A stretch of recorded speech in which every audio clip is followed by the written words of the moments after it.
Imaginez un instant une époque où l'urine n'était pas seulement un sous-produit naturel, mais un véritable trésor dans la vie quotidienne.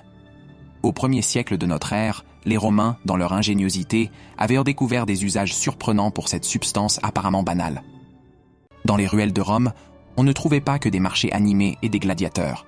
L'urine coulait dans les mains des artisans, des blanchisseurs et même des médecins, qui l'utilisaient comme une ressource précieuse.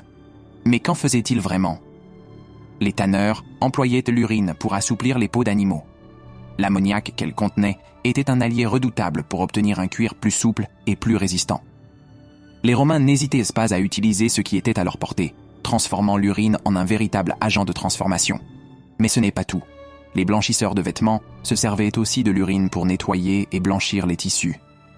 Mélangée avec d'autres éléments, elle devenait un puissant détergent, rendant les toches blanches éclatantes. Il y avait aussi les médecins de l'époque, qui, dans une époque où la science en était à ses balbutiements, employaient l'urine pour traiter diverses affections.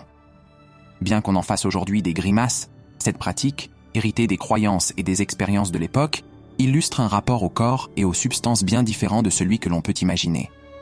Certains Romains auraient même eu recours à l'urine dans leur hygiène personnelle, utilisant son ammoniac comme un produit antibactérien pour nettoyer leurs dents. À travers ces usages, l'urine se transformait, non pas en déchets, mais en un bien précieux que tout un empire savait exploiter. Dans l'Empire romain, rien n'était gaspillé, et même ce que nous considérerions aujourd'hui comme une simple élimination corporelle était transformé en un outil de progrès et de survie quotidienne. C'est un regard fascinant sur une civilisation qui, à travers sa curiosité et son pragmatisme, savait voir du potentiel là où nous voyons uniquement des restes.